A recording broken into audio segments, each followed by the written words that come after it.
And by the way, YouTube subscriptions, holy crap. Like, I always praise, sing their praises of why you should get it. Google has cut me a check. I mean, it's been very effective for them. Google and SodaStream, pick up the line. That's right. Karthik says, Andrew and Ben, I just read Ben's article on Meta's AI abundance. My God, I don't want it to come true. A digital stream of content that is indistinguishable from ads. I believe Ben when he says Meta can do it, but I'm horrified by where we go next. And I'm not questioning Ben's analysis. I just dislike where this is going emotionally a lot. Maybe the logical next step is buying Meta stock, but I cannot bring myself to do it. I've never bought Meta stock apart from whatever gets bought via index funds because I dislike the TV on steroids aspect of their products. But now they seem well and truly on the path to being the Matrix. Is there a silver lining in Ben's analysis, or do I need to start prepping for this kind of future? I don't think routine touching grass is going to cut it if this is the force I'm up against. So do you have any silver linings for Karthik? Of course, touching grass is the solution to this. It's even more the solution. I mean, this is a sort of counterintuitively, I think a lot of this is the solution to actually a lot of the problems we have today. I was honestly say, you alluded to it earlier in terms of the targeted type content and just the content that I'm consuming that I, 5 years ago would never have thought I would be into. I mean, you were sort of speaking on my behalf, assuming that I'm into like Instagram Reels, for instance, which I'm not really. It's never really caught on with me. But there are savor that. Don't let it become a thing. There are consumption habits that I would have been appalled by 10 years ago. And I would say we're already sort of inhabiting the nadir together. And so whatever this may portend, I don't imagine it can be that much worse or even different than where we are today. Yeah, I mean, let's start with the Reels thing. So I mean, the short form video is really awful. It is so addicting. It's like hours can go away, and like I think it's very highly problematic. But there's the broader societal issue. People talk about like misinformation and all these sorts of things or whatever it might be. And then there's like the engagement and rage baiting and people getting very upset online and all this sort of stuff.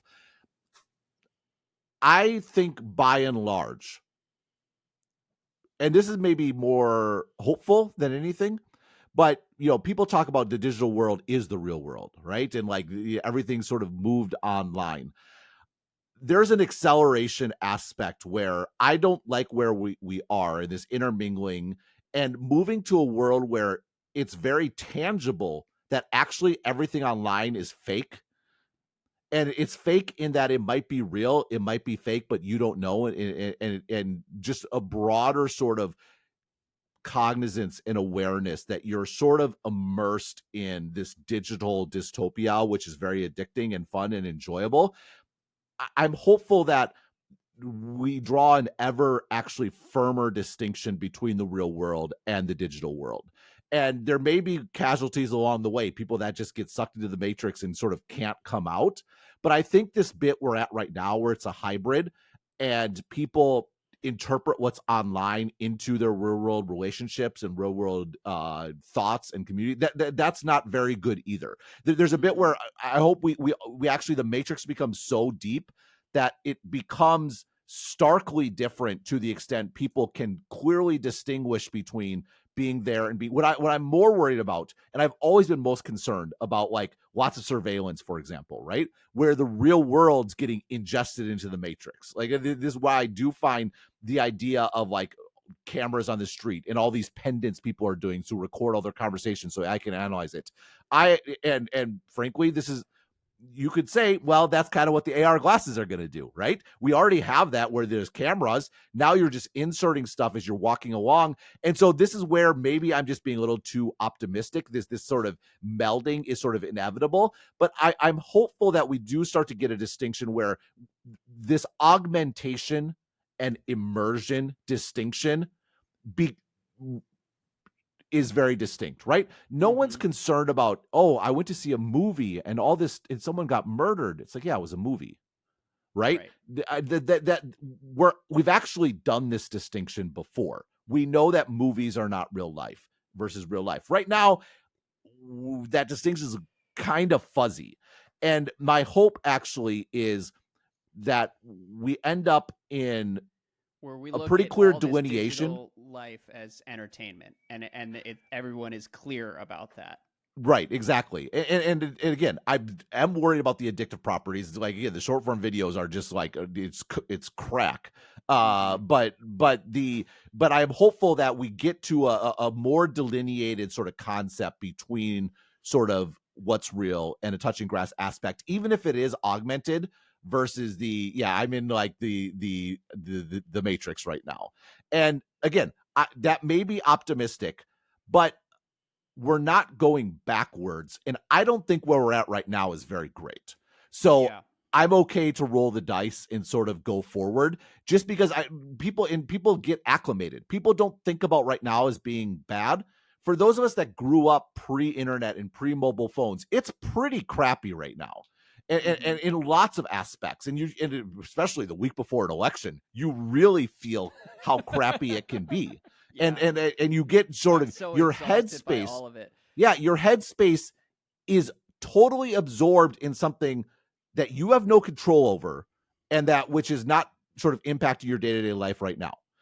And that's not healthy. It's not a good way to live. It's important to step back and say, like, okay, I'm here in Taiwan. Boy, this typhoon is impacting my life. My kids are here, home from school, of course. That's like the real world.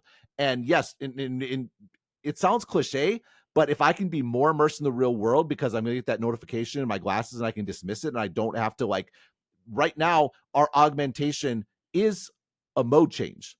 I'm with my kids. Now my phone's in my hand and I'm not.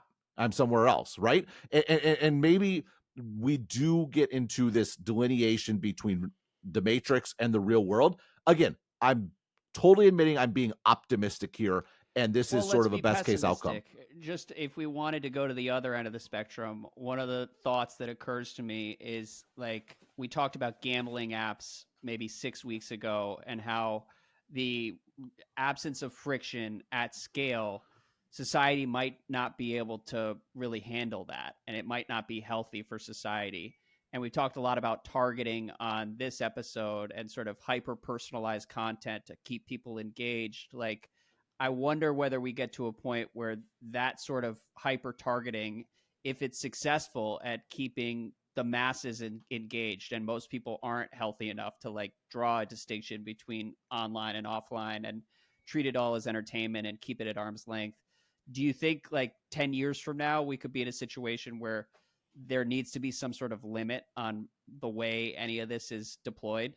Yeah, I'm certainly concerned. I think there's probably be some research at some point where there's certain sort of like personality types or whatever that sort of like makes you more susceptible to these sorts of things. I mean, I'm sure you'd see able to get like some people are just like they know I can't make a single bet because I'm like sort of all in, right? And I think Right. you're like that with short form videos. Doesn't compel you, right? A lot of people it does, and they're sucked in, and then that's sort of over. We're going to have to figure out how to manage all this as a society, and friction is important, and there's going to be it's going to have to be managed. There's also a bit where, you know, and this is like truly dystopian, but maybe there's something to it.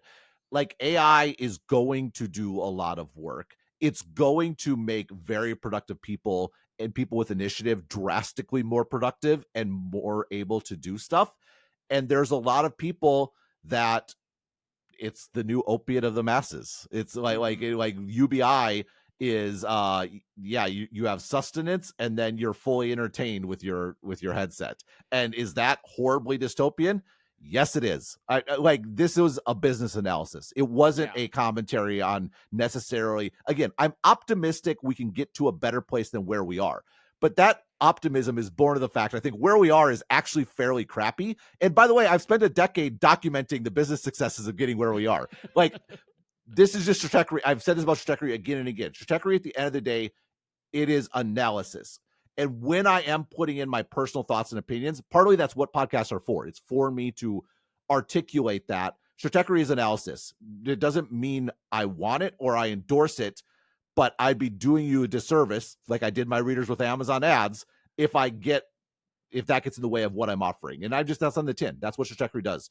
And that's not to say it's wrong to offer opinion analysis, but that's just not the niche that I fill. And that very much characterizes this article.